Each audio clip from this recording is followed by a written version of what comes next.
কি হয়েছে বাবা? হ্যাঁ, বলো। রক্ত?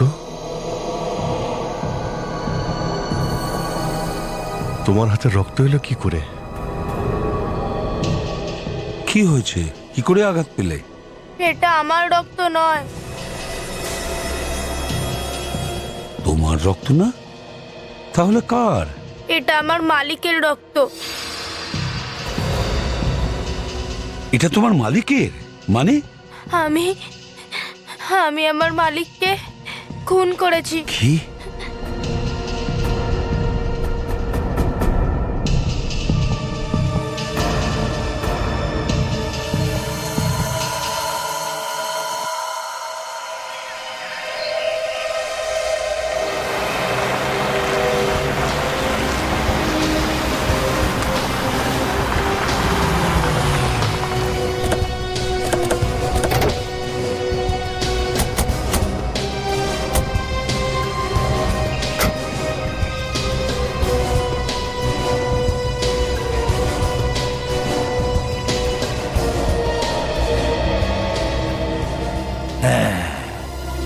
খুনি পাপি, তুই আকাশবাবুকে খুন করেছিস, মালিককে ধোকা দিলি।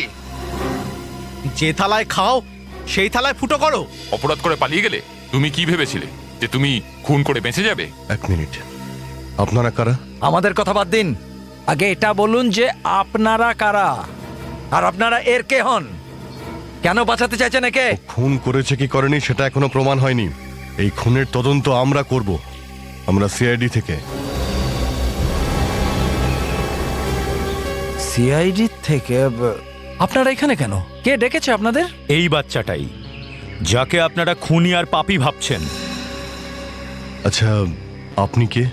আমি এই ফ্যাক্টরির চিফ সুপারভাইজার।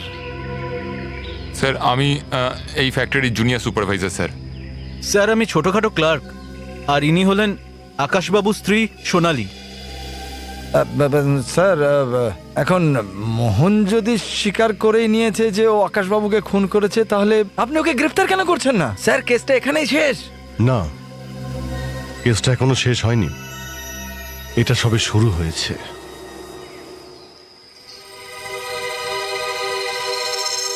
কি হয়েছে মোহন, তুমি কিছু খুঁজছো?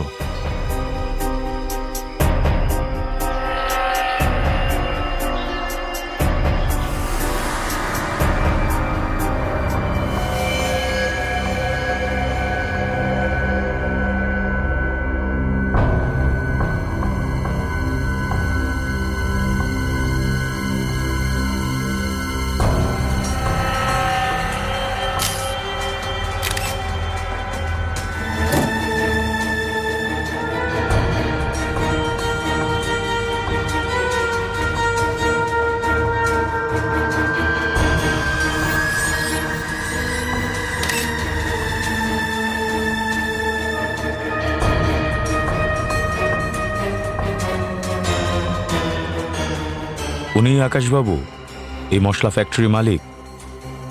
এই মোহন এখানে কবে থেকে কাজ করছে? 6 মাস হয়েছে হয়তো। 6 মাস? এটা তো ছোট বাচ্চাকে কাজে রাখার কারণ?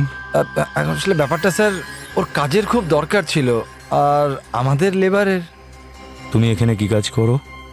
আমি সব মশলাগুলো প্যাকিং করি। কত বয়স তোমার? 18 বছর। 18 বছর? কি মনে হয় তোমার আমার বয়স কত হতে পারে? দেখো মোহন, যদি তুমি মিথ্যে বলতেই থাকো, আমরা সত্যটা জানবো কি করে? কিন্তু আমি তো আপনাকে সব কথা বলে দিলাম। তো সত্যি এটাই যে আমি আকাশ স্যারের খুন করেছি। আপনার কি বলার আছে ম্যাডাম? আমি তো আজ প্রথমবার ফ্যাক্টরিতে এসেছি। আজকের আগে আমি কোনোদিনও ফ্যাক্টরিতে আসিনি। প্রথমবার? কেন? নতুন নতুন বিয়ে হয়েছিল, আকাশবাবু অনেক ব্যস্ত থাকতেন, কখনো সুযোগই পাইনি।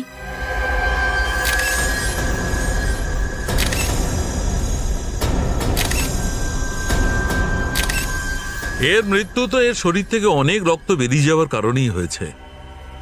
কিন্তু সালুঙ্কে স্যার, ক্ষত তো খুব ছোট, তাহলে বুঝতে পারছি না উনি রক্ত বন্ধ করার চেষ্টা কেন করেননি? না ফ্রেডি, এ রক্তটা বন্ধ করার আপ্রাণ চেষ্টা করেছে। এই দেখো, ভালো করে দেখো, এর হাতটা রক্তে লাল হয়ে আছে।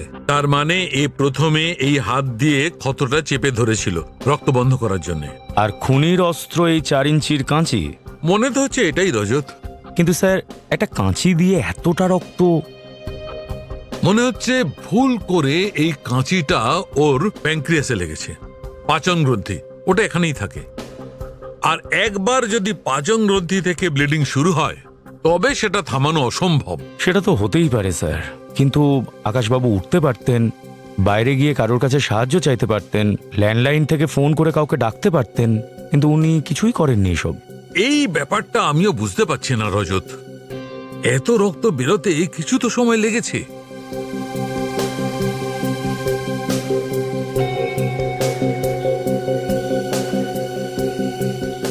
ফ্যাক্টরিতে এতগুলো লোক থাকেন, আপনারা কেউ কিচ্ছু জানতে পারলেন না? আসলে ব্যাপারটা স্যার, আকাশবাবুর অভ্যেস ছিল রোজ 1টা থেকে 3টের মধ্যে উনি অফিসেই থাকতেন, আর আমাদের অর্ডার ছিল যে 1টা থেকে 3টের মধ্যে ওনাকে যেন বিরক্ত না করি।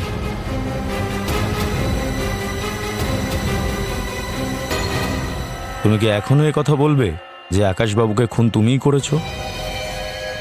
কেউ কি মোহনকে এখান থেকে পালিয়ে যেতে দেখেছে? আমি দেখেছিলাম স্যার, ও ফ্যাক্টরির গেটের দিকে যাচ্ছিল। আমি ভাবলাম যে অর্ধেকটা কাজ করে কোথায় যাচ্ছে। আমি ওকে ডাকলাম স্যার, আওয়াজ দিলাম, কিন্তু ও কোনো উত্তরই দিল না, ও পালিয়ে গেল স্যার। 3টে বাজার পরে যখন আমি কোনো কাজ নিয়ে আকাশ স্যারের কাছে দেখা করতে গেলাম, তখন উনি উনি মারা গেছিলেন। মানে মোহনকে আকাশবাবুর খুন করতে কেউ দেখেনি? না স্যার। না স্যার। এবার সত্যি করে বলো, এখানে কি হয়েছিল? আজ সকালে আকাশ স্যার এসেছিলেন আর বললেন যে আমরা এই মাসেও মাইনে পাবো না। এই মাসেরও? মানে গত মাসেও তুমি মাইনে পাওনি? এটা পরপর 3 নম্বর মাস ছিল। উনি আমাকে... এই জন্য তুমি রেগে গেছিলে? রাগ তো হবেই স্যার। উনি তো বলতেন ওনার কাছে টাকা নেই, আর গলায় সোনার চেন আর হাতে মোটা সোনার ব্রেসলেট পরে আসতেন। আমার পরিশ্রমের টাকা আমি ভিক্ষা চাইলাম, কিন্তু কিন্তু উনি তোমাকে টাকা দেননি আর তুমি তাকে খুন করলে। হ্যাঁ, পাশে ওই কাঁচিটা রাখা ছিল, আমি তুললাম আর ওনার পেটে ঢুকিয়ে দিলাম। আমি ওনাকে প্রাণে মারতে চাইনি। আমাকে ক্ষমা করে দিন স্যার, আমাকে ক্ষমা করে দিন। কত মাইনে তোমার? মাসে 650 টাকা। মাসে 650 টাকায় তোমার সবকিছু হয়ে যায়? আর কি বা করতাম স্যার, সেটাও পেতাম না। তাহলে বলুন আমার আর কি করার ছিল? ও, এবার বুঝতে পেরেছি নিজেকে বাঁচানোর জন্য ও কাউকে ডাকেনি কেন। এই দেখো, দেখেছো? তার মানে এর মাথায়ও আঘাত করা হয়েছিল, যে কারণে ও অজ্ঞান হয়ে যায়। একদম। সালুঙ্কে স্যার, একটা কথা বুঝছি না, উনি যদি অজ্ঞানী ছিলেন তাহলে ওনার হাতে এই রক্ত এলো কোত্থেকে? হয়তো এরকমটা হয়েছিল, একটুখানি সময়ের জন্য ওর জ্ঞান এসেছিল, কিন্তু অনেক রক্ত বেরিয়ে যাওয়ার কারণে বেচারি এতই দুর্বল হয়ে গেছিল যে কাউকে ডাকতে পারেনি, আর যখন চেষ্টা করছিল আবার অজ্ঞান হয়ে যায়।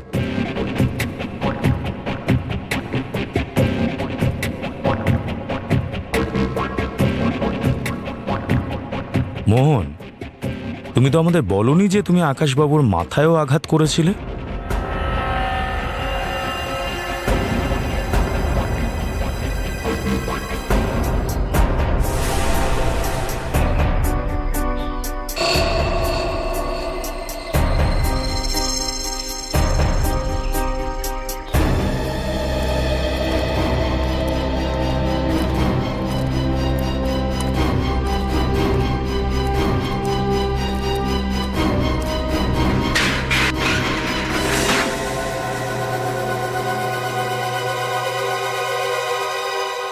মাই গড!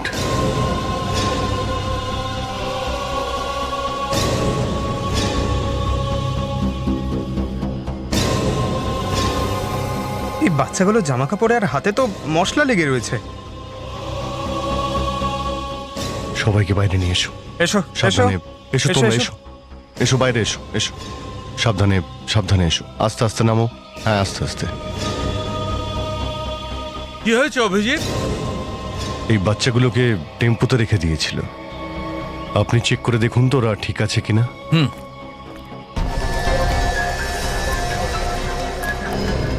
এই বাচ্চাগুলো টেম্পোর মধ্যে কি করছিল? স্যার আমি আমি করছো, তাড়াতাড়ি মুখ খোলো।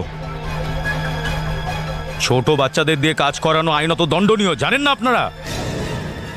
মশলার ফ্যাক্টরিতে ওদের দিয়ে কাজ করাচ্ছ, ওদের চোখের আর ফুসফুসের কতটা ক্ষতি হতে পারে কখনো ভেবে দেখেছো? কিছুটা মশলা নিজের চোখেও ঢেলে দেখো না, বুঝতে পারবে কেমন জ্বালা করে। Sorry sir. সরি বলে দিলেই ক্ষমা করা যাবে না। লজ্জা হওয়া উচিত। এত ছোট ছোট নিষ্পাপ বাচ্চাদের দিয়ে কাজ করাচ্ছ তুমি, হ্যাঁ? নিজের শৈশব ভুলে গেছো? একটু ভুল হয়ে গেছিল স্যার। একটু ভুল হয়ে গেছে। রজত, ছোট বাচ্চাদের দিয়ে কাজ করানোর অপরাধে ওদের গ্রেপ্তার করো। পঙ্কজ, এই সমস্ত বাচ্চাদের বাড়িতে পাঠানোর ব্যবস্থা করো। আচ্ছা স্যার। ডক্টর, এই আকাশের অফিস থেকে কি জানতে পারলেন, কি মনে হয় আপনার? অজিত, সমস্ত কিছু প্রমাণ তো মোহনের বিরুদ্ধেই যায়। ওর বিরুদ্ধে?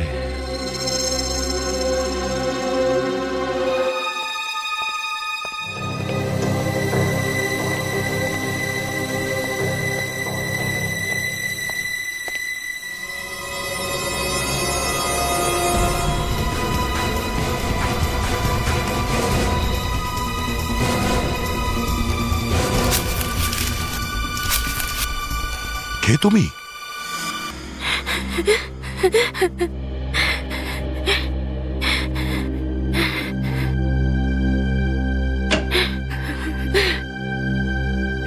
দাদা, আরে তুই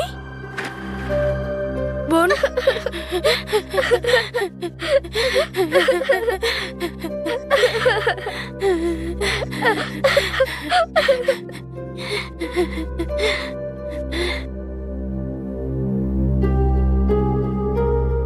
দয়া,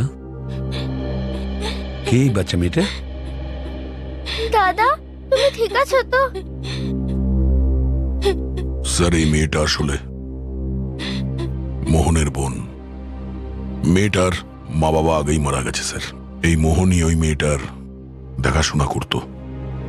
হ্যাঁ, কিন্তু মোহন তো আমাদের সঙ্গে আছে, আমাদের সঙ্গে। তাহলে এই বাচ্চা মেয়েটির দেখাশোনা কে করছিল? আমি আমার দেখাশোনা নিজেই করতে পারি।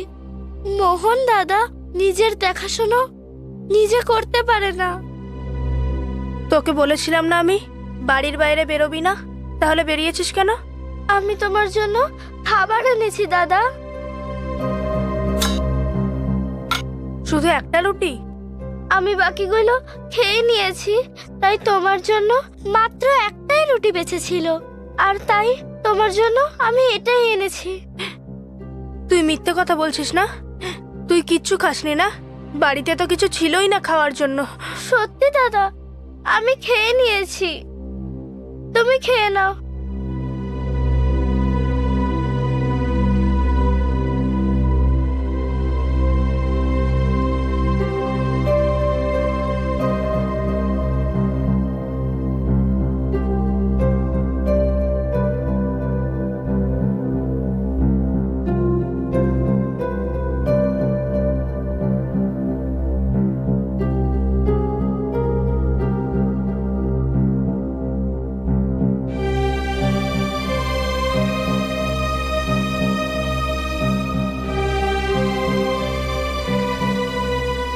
বাচ্চা মেয়েটা কিছু খায়নি স্যার।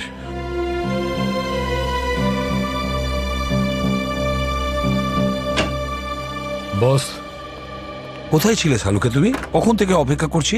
আই এম সরি, আসলে আমি সমস্ত টেস্টগুলো দ্বিতীয়বার চেক করছিলাম। আফটার অল, বাচ্চাটার জীবনের প্রশ্ন। কি কি জানতে পেরেছো? বস, ওই হ্যাঁ, কাঁচির ওপর আর বাকি জায়গায় যত আঙুলের ছাপ আছে, সব ওই বাচ্চা ছেলেটার। মোহনের? স্যার, এবার কি করব? এবার কি করব?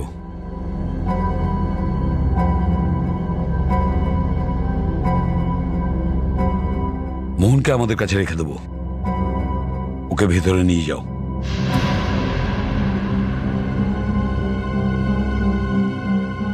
চলো ওঠো।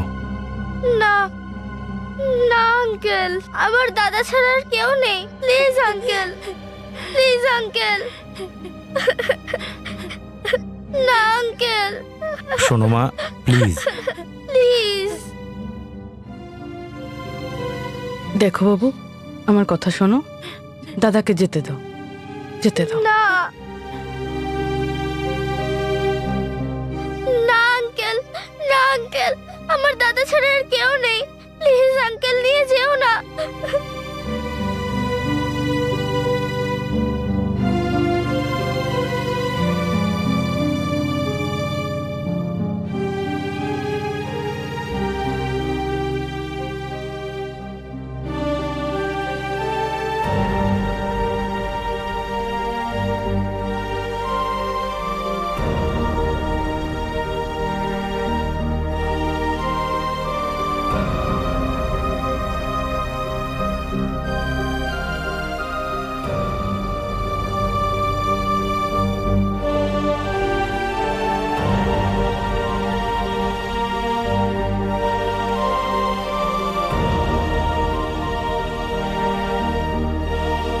আঙ্কেল, প্লিজ আমার দাদাকে বাঁচাও।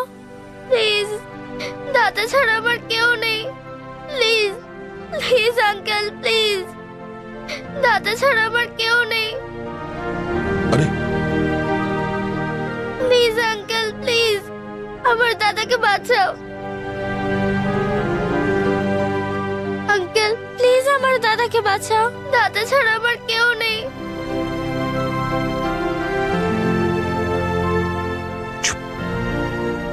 একদম কাঁদবে না, দেখবি তোমার দাদার কিচ্ছু হবে না। আমরা ওর কোনো ক্ষতি হতে দেব না। তোমার দাদা তো আমাদের কাছে থাকবে, আর তুমি শ্রেয়া আন্টির কাছে থাকবে, ঠিক আছে? আচ্ছা, গুড গার্ল। স্যার,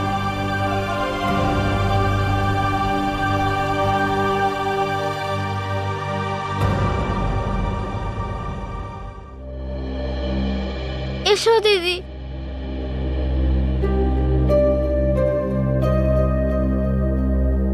দারিদ্রতা এবং অসহায়তার ব্যাপারে আগে তো জানতাম, এখন মোহন আর সুরভির পরিস্থিতি দেখে বুঝতে পারছি যে দারিদ্রতা এবং অপুষ্টি কত বড় একটা অভিশাপ।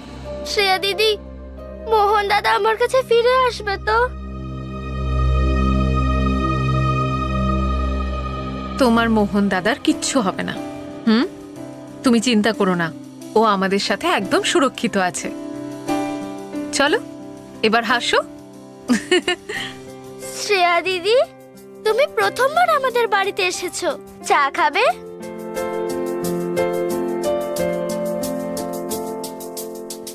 তুমি চাও বানাতে পারো? শুধু চা কি, রুটি, সবজি, ভাত করতেও পারি, আর তেঁতুলের চাটনিও পারি। আরে বাহ,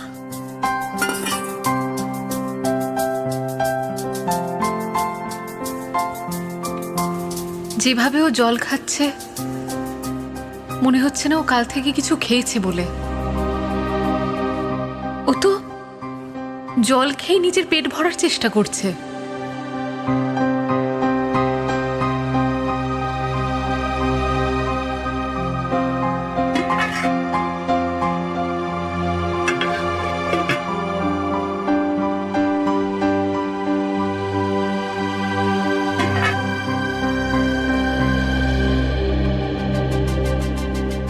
সোনা, তুমি খাবার খেয়েছো তো?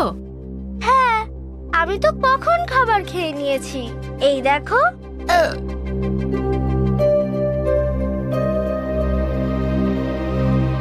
ঠিক আছে, নিজের জিনিসগুলো নিয়ে নাও, এবার আমরা যাব।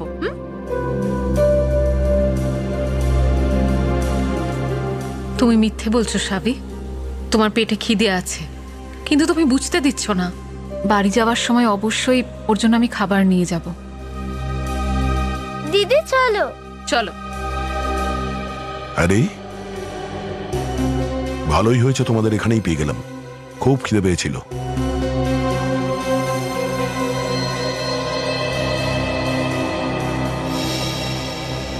আর তুমি তো জানো শ্রেয়া যে আমি একা একা খেতে পারি না, তাই ভাবলাম তোমাদের সঙ্গেই খাই। চলো একসাথে খাই। আমার পেট ভর্তি আঙ্কেল, তুমি খাবার খেয়ে নাও। স্যার স্যার আমার তো এত খিদে পেয়েছে যে আমি তো একটা পুরো ট্রাক খেতে পারবো। ট্রাক তো নেই, একটা গাড়ি আছে, কিন্তু প্লিজ খেয়ে নিও না, তাহলে আমাকে হেঁটে হেঁটে বাড়ি যেতে হবে।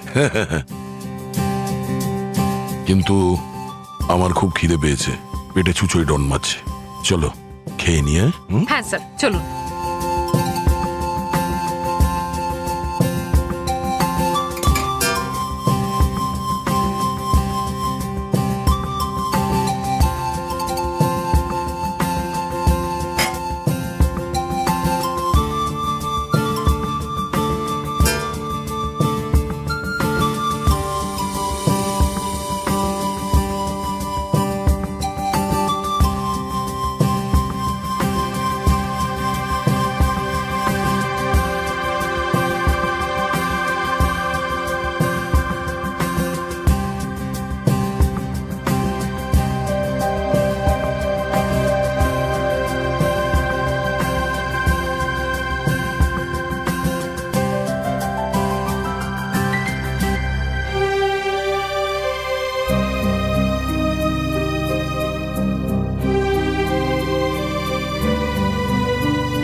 আরে ব্যাপারটা কি, এত রাতে এই ল্যাবে? শালুকে বুঝে উঠতে পারছি না আমি কি করব, চিন্তায় ঘুমই আসছে না। কোনোদিন ভাবতেও পারিনি যে জীবনে এরকম একটা কেস আসবে যে সম্পূর্ণরূপে আমাকে ভেঙে দেবে। হ্যাঁ বস, এই ব্যাপারটায় আমিও খুব চিন্তিত।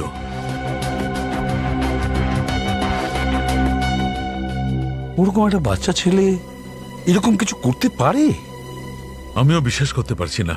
এই জন্য দেখো লেগে আছি, সব রিপোর্টগুলো বারবার চেক করছি, বারবার চেক করে দেখছি যদি কোথাও আমার একটু ভুল বেরিয়ে যায়, যেটা সূত্র ধরে আমরা ওই বাচ্চাটাকে বাঁচাতে পারবো। ঠিক আছে, তুমি লেগে থাকো, আমি একটু বসছি।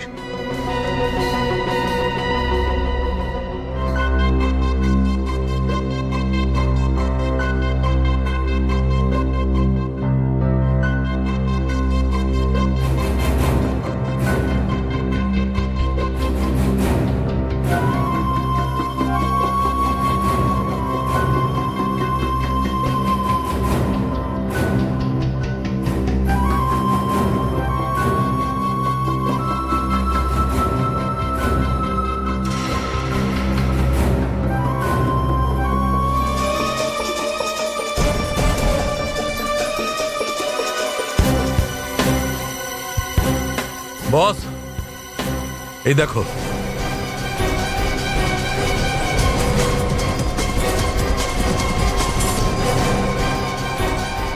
এই দেখো বস, আকাশের ক্ষতর মধ্যে এইটা পাওয়া গেছে। এটা কি? এখনো জানি না বস এটা আসলে কি, কিন্তু ঠিক জেনে নেব।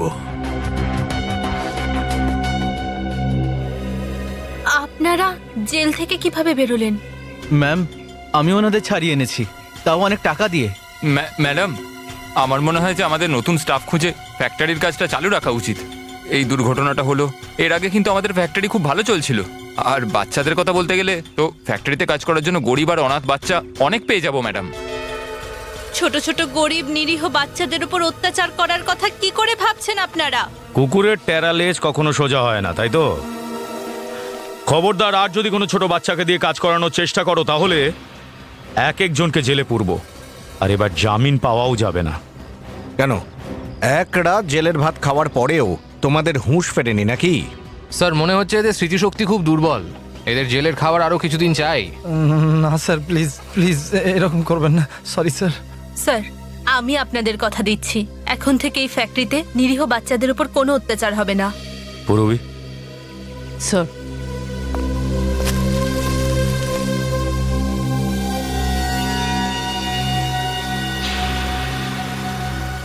স্যার, এটা কি? সুপারি। সুপারি? একদম ঠিক। আপনার স্বামীর ক্ষতস্থানে আমরা এই সুপারির টুকরোটা পেয়েছি। স্যার, আমার বর আকাশ সুপারি খেতে খুব ভালোবাসতো। ওনার সুপারি খুব পছন্দের ছিল। হ্যাঁ হ্যাঁ হ্যাঁ হ্যাঁ হ্যাঁ স্যার, হ্যাঁ হ্যাঁ, উনি সবসময় সুপুরি এরকম এরকম কেটে কেটে মুখের মধ্যে রাখতেন। এক মিনিট, আপনি কি বললেন? যে ওনার সুপারি খাওয়ার খুব শখ ছিল এবং সব সময় কেটে কেটে এইভাবে রাখতেন। কি দিয়ে কাটতেন এই সুপারি? স্যার, জাতি দিয়ে। ওনার কাছে ওনার পারিবারিক পুরনো জাতি ছিল। এই জাতিটা কোথায়? জানি না স্যার। আসলে আকাশ তো জাতি সবসময় নিজের কাছেই রাখতেন, নিজের চোখের আড়ালি করতেন না।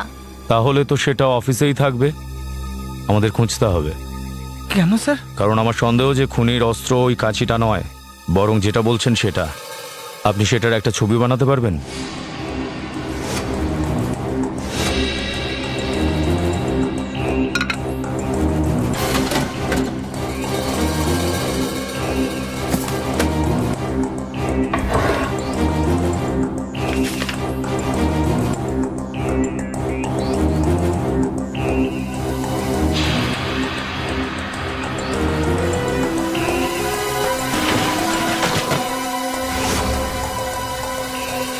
স্যার, একটা জিনিস তো আমি জোর দিয়ে বলতে পারি, যে জাতিটা অফিসে নেই। হ্যাঁ স্যার, পুরো অফিস খুঁজে দেখলাম। স্যার, জাতি দেখা যাচ্ছে না কোথাও। তাহলে আমার সন্দেহটাই সঠিক। খুনি নিশ্চয়ই এই খুনটা কাঁচি দিয়ে করেনি। কিন্তু স্যার, এই কথাটা আপনি এতটা বিশ্বাসের সাথে কিভাবে বলছেন? এই ছবিটা ভালো করে দেখো। এই জিনিসটা নিচের দিকটা ভীষণ ধার এবং ছুঁচলো, আর সব থেকে বড় বিষয়, এই দুটো জায়গার যে দূরত্ব, ঠিক ততটাই দূরত্ব আকাশবাবুর পেটে থাকা দুটো ক্ষতর মধ্যে ছিল। আর যদি সুপারির কথা ধরা যায়, তাহলে হয়তো সুপারির একটা ছোট টুকরো এখানে থেকে গেছিল, আর খুনি যখন এটা দিয়ে আকাশবাবুর পেটে আঘাত করলো, তখন সেই সুপারির টুকরো পেটের মধ্যে রয়ে গেল। যে জাতি আকাশবাবু নিজের হাত থেকে হাতছাড়া করতেন না, সেই জাতি এখান থেকে গায়েব। এর মানে একটাই হতে পারে যে ওই খুনি জাতিটা কোথাও ফেলে দিয়েছে, অথবা নিজের সাথে নিয়ে গেছে। তার মানে স্যার খুনটা কাঁচি দিয়ে করা হয়নি? মোহন মিস্টার আকাশের খুন করেনি? ও মিথ্যে কথা বলছে। হ্যাঁ পড়বে, খুনি অন্য কেউ। স্যার, একটা কথা বুঝতে পারছি না, যদি মোহন খুনটা নাই করে থাকে তাহলে খুনের দায়টাও নিজের ঘাড়ে কেন নিচ্ছে? এটাই তো জানতে হবে যে মোহন কেন মিথ্যে বলছে। একটা 14 বছরের বাচ্চা নিজের ওপর খুনের অপবাদ কেন নেবে? আর সেটা তখন যখন সে খুন করেইনি। মোহন, তুমি এখনো বাচ্চা ছিলে। খুনের অভিযোগ নিজের মাথার ওপর নিয়ে কেন নিজের ভবিষ্যৎ, নিজের জীবনটা জেলের অন্ধকারে নষ্ট করতে চাইছো? হ্যাঁ, এটা করে তুমি কি পাবে? ও বেঁচে যাবে, আমার যা হবার হোক, কিন্তু ওর যেন কিছু না হয়। কাকে কাকে বাঁচানোর চেষ্টা করছো তুমি? হ্যাঁ, আমার বোনের কথা বলছি। কি? আমার বোনই খুন করেছে আকাশ স্যারকে।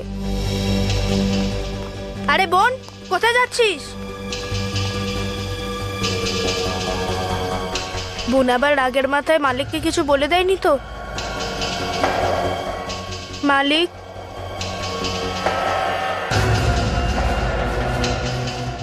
মালিক, মালিক,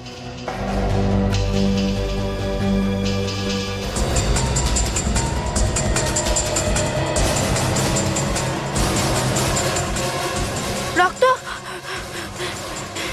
আমার বোন তাহলে? তোমার বোন? আমি মারিনি আমাদের মালিককে, আমি তো শুধু আমার টাকা চাইতে গিয়েছিলাম। মালিক, গত 3 দিন ধরে তুমি আমার টাকাই দিচ্ছ না, শুধু বলে যাচ্ছ পরের মাসে। হচ্ছেটা কি? মালিক, আমাদের কাছে খাওয়ার জন্য টাকা নেই, এভাবে চলবে না। আমি আমার টাকা আজই চাই, আজকেই চাই, ব্যাস। তার মানে মেয়েটা অফিস থেকে বেরোনোর পর মিস্টার আকাশ মারা গেছে। কিন্তু স্যার মেয়েটা বেরোনোর পর তো মোহন অফিসের ভেতরে গেল। আর যখন মোহন অফিসের ভেতরে পৌঁছলো তখন তো আকাশ মরে গেছিলেন। কিন্তু ডক্টর সালুকে বলছে যে মিস্টার আকাশকে ছুরিটা মারার পর অন্তত 30 মিনিট ধরে ওর ক্ষত থেকে রক্ত বেরিয়েছে, যার কারণে ও মারা গেছে। স্যার তার মানে মোহনের বোন যখন আকাশের অফিসে গেছিল তার আগেই ওনাকে কেউ মেরে দিয়েছিল? স্যার আকাশবাবু স্টাফদের কথা অনুযায়ী দুপুর 1টা থেকে 3টের মধ্যে অফিসে কাউকে ঢুকতে বা বেরোতে দেখেনি। দেখেনি মানে এই নয় যে কেউ অফিসের ভেতরে যায়নি। এখন খুঁজতে হবে যে এই আসল খুনিটাকে, যার কারণে নিরীহ বাচ্চাগুলো ফেসে গেল। স্যার, আমাদের মালিকের খুন আমরা কেন করব? তা আমরা জানি না, কিন্তু এইটুকুনি জানি যে মোহন এই খুন করেনি, কারণ মোহন এই ঘরে আসার আগেই আকাশবাবুর মৃত্যু হয়েছিল। এটা অন্য কোনো লোক, যে সবার অলক্ষ্যে আকাশবাবুর অফিসে ঢুকেছে, ওনাকে খুন করেছে, আর সবার নজর এড়িয়ে পালিয়ে গেছে। স্যার, কেউ যদি আসতো তাহলে তো আমরা দেখতে পেতাম। এভাবে কেউ কি করে অফিসে এসে খুন করে চলে যাবে? সেটাই তো জানতে এসেছি আমরা। নিশ্চয়ই অন্য কোনো দরজা আছে এই অফিসে ঢোকা বেরোনো। স্যার, আমি এখানে গত 2 বছর ধরে কাজ করছি। আমি আপনাদেরকে বলছি যে অফিসের শুধু একটাই দরজা আছে। তাহলে তো একটাই সম্ভাবনা হতে পারে। সেটা কি স্যার? সেটা হলো আপনারা 3 জনে প্ল্যান করেছিলেন আকাশবাবুকে খুন করার। আপনাদের মধ্যে কেউ একজন এসে আকাশবাবুকে খুন করেছে, আর বাকি 2 জনে এখন তাকে বাঁচানোর চেষ্টা করছে। একটা কাজ করো, এই দেওয়াল, মেঝে, ফার্নিচার, আলমারি প্রত্যেকটা জিনিসে খুঁজে দেখো।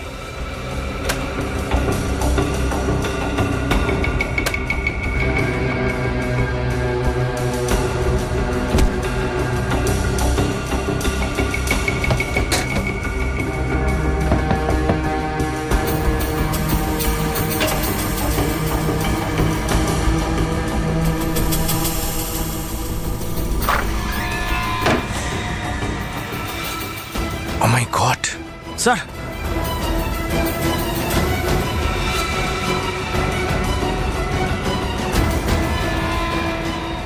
ও তাহলে এটাই সেই গোপন দরজা। এই দরজার কথা আকাশবাবু জানতেন না সেটা তো হতে পারে না।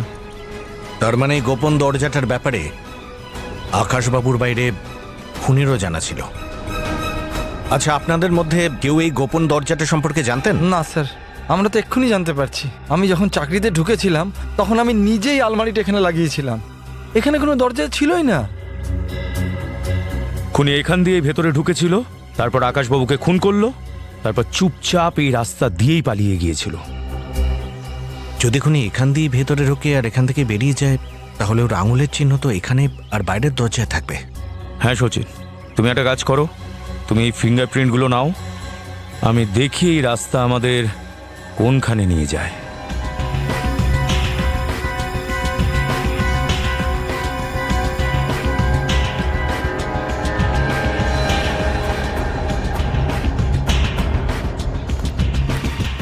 কি বুদ্ধি লাগিয়েছে খুনি!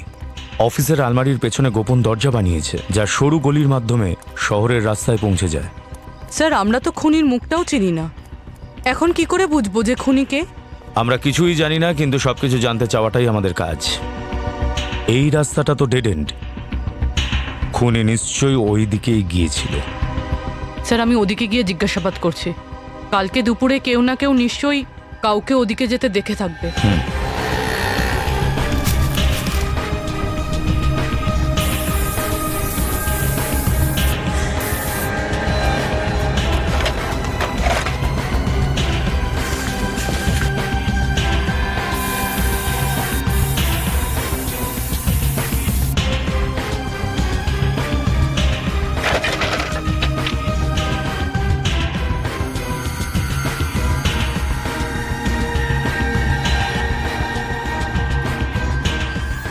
এটা তো সেই জিনিস মনে হচ্ছে। স্যার, খুনি খুব চালাকি করে দুটো দরজার ওপর থেকেই সব আঙুলের ছাপ মুছে দিয়ে গেছে। তার মানে খুনি একটুও তাড়াহুড়ো করেনি, ওর এ বিষয়ে কোনো ভয় ছিল না যে কেউ অফিসে ঢুকবে এবং ওকে খুন করতে দেখবে। ও নিজের মতো সময় নিয়ে খুব সহজে সব জায়গা থেকে নিজের হাতের ছাপ মুছে দিয়েছে। স্যার, খুনি নিশ্চয়ই জানতো যে মিস্টার আকাশ দুপুর 1টা থেকে 3টে অবধি কারোর সাথে দেখা করতেন না। আচ্ছা, আপনি কোনো সূত্র পেয়েছেন? সূত্রই নয়, প্রমাণ পেয়ে গেছি সচিন, সেই অস্ত্র যা দিয়ে আকাশবাবুকে খুন করা হয়েছে। কিন্তু খুনিও খুব সাবধানে এর উপর থেকেও ফিঙ্গারপ্রিন্ট মুছে দিয়েছে। স্যার, খুনি ভীষণ চালাক, পিছনে কোনো সূত্র ছেড়ে যায়নি। তার মানে খুনি এই খুনটা রাগের মাথায় করেনি, বরং খুব ঠান্ডা মাথায় ভাবনা চিন্তা করে আকাশবাবুকে খুনের প্ল্যান করেছে। বেশ অবাক কাণ্ড, এই গোপন দরজাটার ব্যাপারে কেউ কোনো রকম কিছু জানে না। না স্যার, কোনো স্টাফই কিছু জানে না। তাহলে তো মনে হচ্ছে এই গোপন দরজা এর মধ্যেই বানানো হয়েছে। কিন্তু স্যার, উনি এরকম কেন করবেন? উনি কি ওনার স্টাফদের থেকে লুকিয়ে বেআইনি কোনো কাজ করছিলেন? স্যার, শুধু স্টাফেদের থেকেই নয়, উনি এই কথাটা নিজের স্ত্রীর কাছেও লুকিয়েছিলেন। কিন্তু সোনালী দেবীর কাছে উনি এত বড় সত্যিটা লুকোলেন কেন? যদি আকাশবাবু এই বিষয়টিকে খুব গোপনীয়ই রাখতে চেয়েছিলেন, তাহলে তিনি এই গোপন দরজা ফ্যাক্টরির কাউকে দিয়ে নিশ্চয়ই বানাননি। উনি এমন একজন কাউকে খুঁজে বের করেছিলেন যিনি গোপনে কাজটা করেছিলেন, যাতে করে এই কথাটা কেউ না জানতে পারে। Hello sir, how are you? কিছু জানতে পারলে? হ্যাঁ স্যার, এখানে একজন কার্পেন্টার আছে স্যার, গোপন দরজা বানায় ও। শুধু তাই নয় স্যার, 2-3 বার জেলও চলে গেছে ও। কি নাম ওর? আনসুল, ওর নাম আনসুল। কোথায় পাবো ওকে? স্যার, এখানেই পাবেন ওকে, আমি ওর জন্যই অপেক্ষা করছি। এই তো স্যার এলো বলে।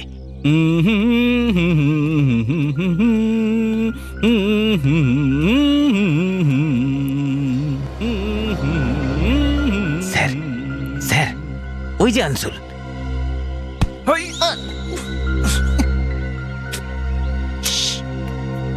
এই শোনো,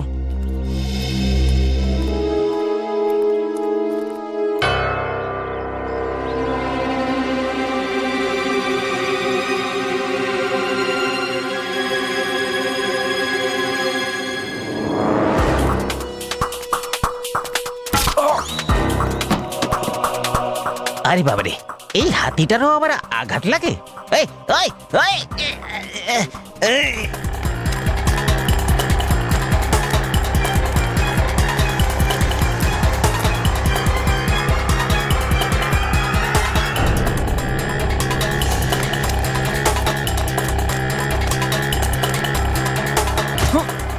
ভাগ্যে সামলে নিলাম সিআইডি কেও, তোমাকেও।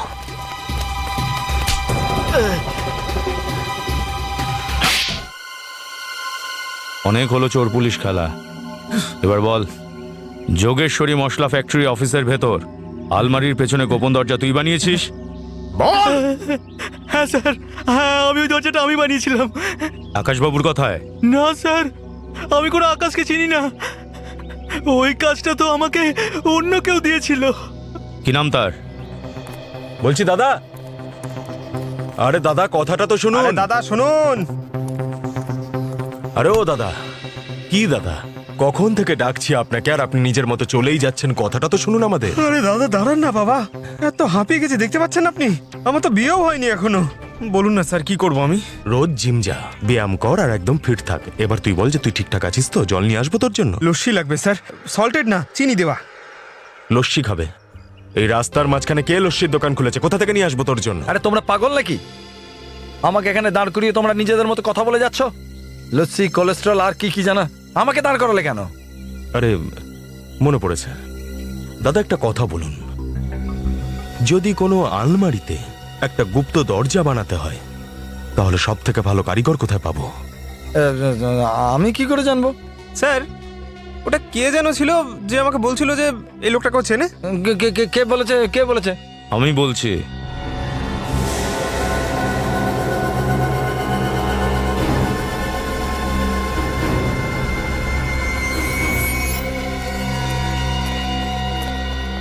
ও আমাদের সবকিছু সত্যি বলে দিয়েছে। এবার তুমি বলবে না গল্প বানাবে?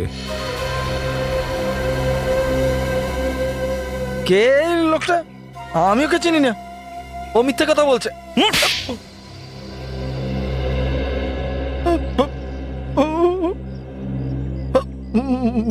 ক্ষমা করে দিন স্যার, আমি মিথ্যে কথা বলেছিলাম, আমি ভয় পেয়ে গেছিলাম। কিন্তু আকাশবাবুর খুনের সঙ্গে আমার কোনো সম্পর্ক নেই। কিন্তু ওই গোপন দরজা তুমি তৈরি করেছিলে না? আমি তৈরি করেছিলাম, কিন্তু আকাশবাবুর বলাতে। আকাশবাবু এবং তুমি ছাড়া কেউ ওই গোপন দরজার সম্পর্কে জানতো না। তুমি খুব সহজে ওই গোপন দরজা দিয়েই অফিসে ঢুকেছিলে, আকাশবাবুকে খুন করলে, তারপরে এই গোপন দরজা দিয়ে পালালে। স্যার, চাবি ছাড়া ওই গুপ্ত দরজাটা আমি খুলতেই পারবো না স্যার। চাবি? কটা চাবি বানিয়েছিল দরজাটার? দুটো। আর দুটো চাবির জন্য আকাশবাবু একটা বিশেষ কি রিং বানিয়েছিল। একটা কাঠের এ লেখা, সেটা ওনার জন্য, আর দ্বিতীয়টাতে নকল হিরে দেওয়া ছিল। নকল হিরে? স্যার এটা কি? এটাতে নকল হিরে লাগানো? দেখো তো, এটা ওই কি চেনের অংশ কিনা।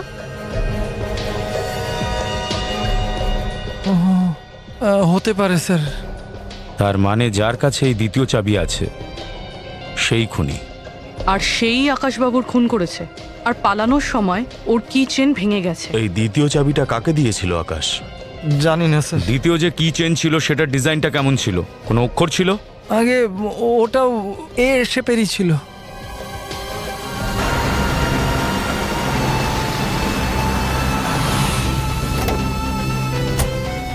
কিছু জানতে পারলে? হ্যাঁ স্যার, মিস্টার আকাশের ফোন বুকে এ দিয়ে যাদের নামই শুরু হয় সবাইকে জিজ্ঞাসা করা হয়েছে। কেউই স্যার ওই গুপ্ত দরজার ব্যাপারে কিছু বলতে পারেনি। আর একটা অদ্ভুত ব্যাপার জানতে পেরেছি স্যার। আকাশের ফোনে একটা নাম্বার এই নাম দিয়ে সেভ করা রয়েছে স্যার। ওই নাম্বারে অনেকবার ফোন করা হয়েছে কিন্তু কেউ তোলেনি। শুধু এ? জানতে পারলে নাম্বারটা কার? হ্যাঁ স্যার, মোবাইল কোম্পানির অনুযায়ী নাম্বারটা আকাশের নামে রেজিস্টার আছে, আর অ্যাড্রেস এইটা স্যার।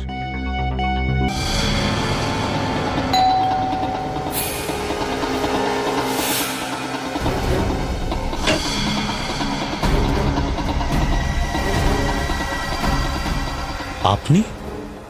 আকাশবাবুর অফিসের টেবিলে একটা ড্রয়ার আছে যেটা এখনো বন্ধ। সেটা চাবি খোঁজার অনেক চেষ্টা করেছি, অফিসে তো পাইনি। ভাবলাম আপনাকে জিজ্ঞেস করি, হয়তো আকাশবাবু সেই চাবি বাড়িতেই রাখেন। এমনিতে তো আমরা সব চাবি একসাথেই রাখি, তাও আমি চেক করে নিচ্ছি।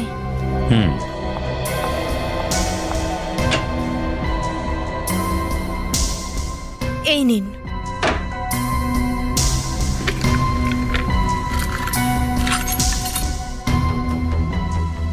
পেয়ে গেছি চাবি। ভালো হয়েছে আপনি চাবি পেয়ে গেছেন। দেখান কোনটা।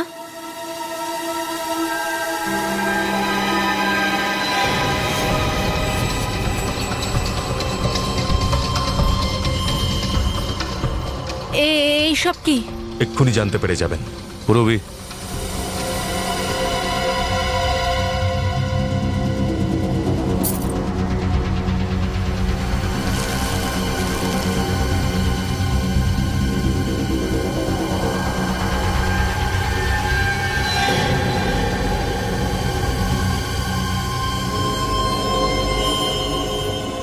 আসলে হয়েছিল কি জানেন, এই কি চেনের ভাঙা টুকরো ওই গোপন দরজার কাছে পেয়েছি আমরা, সাথে আকাশবাবু সেই পুরনো জাঁতিটিও।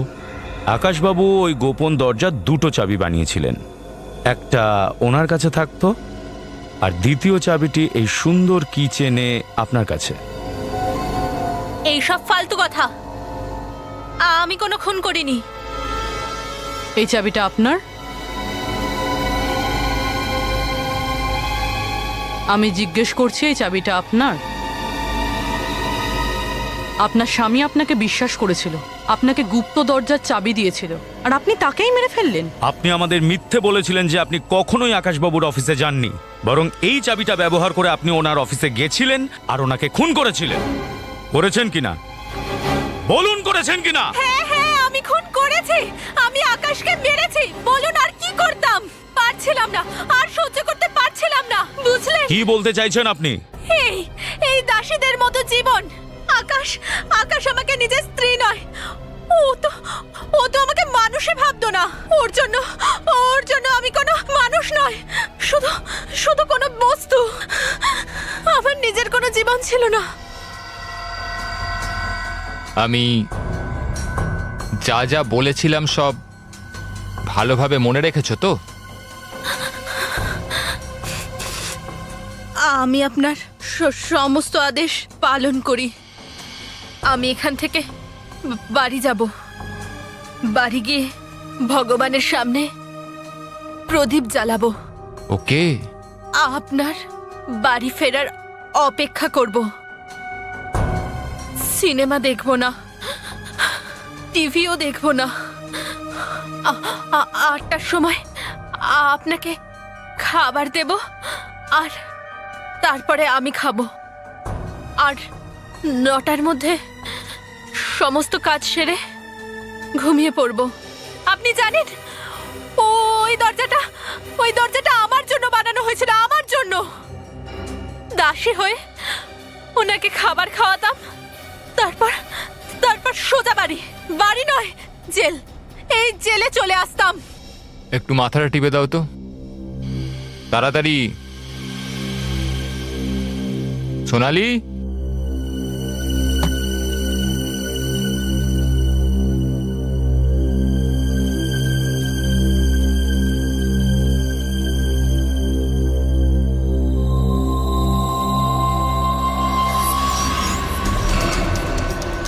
সোনালি,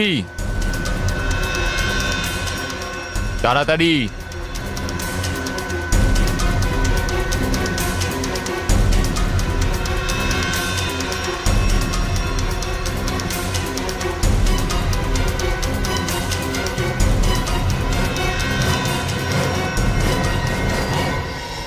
কিন্তু মোহন তো বলেছিল যে আকাশবাবুর পেটে ও কাঁচি দেখেছে। আমি আকাশের পেট থেকে জাতি বের করে কাঁচি ঢুকিয়ে দিয়েছিলাম। সেটা কেন? যাতে কোনো শ্রমিককে সন্দেহ করা হয়, আমাকে কেউ সন্দেহ না করে। অবশ্যই আপনার উপর অনেক অত্যাচার হয়েছে সোনালী দেবী, কিন্তু দেশের আইন আপনাকে খুনের অধিকার দেয় না। আপনি যা করেছেন তার শাস্তি তো আপনি পাবেনই। পুরবি, স্যার চলো। আমি কখনো চাইনি ওই নিরীহ বাচ্চাদের উপর আকাশের খুনের অভিযোগ আসুক। এবার ওদের কি হবে? ওদের চিন্তা আপনি ছেড়ে দিন, ওরা এখন আমাদের দায়িত্বে। সিআইডি ওদের ভবিষ্যৎ গড়ে তুলবে। এটা সিআইডির মেডেল তোমার মোহন দাদার জন্য। কেন জানো? তোমাকে বাঁচানোর জন্য। ধন্যবাদ স্যার। আমার মেডেল? আমিও তো আমার দাদাকে বাঁচিয়েছিলাম। আরে তাই তো, আমরা ভুলেই গিয়েছিলাম। ওর জন্য মেডেল কোথায়? হ্যাঁ, এই নাও, শ্রেয়া আন্টির কাছে ছিল তোমার এই মেডেল। হ্যাঁ, তোমার জন্য সিআইডির ভালোবাসা ভরা মেডেল। Thank you uncle.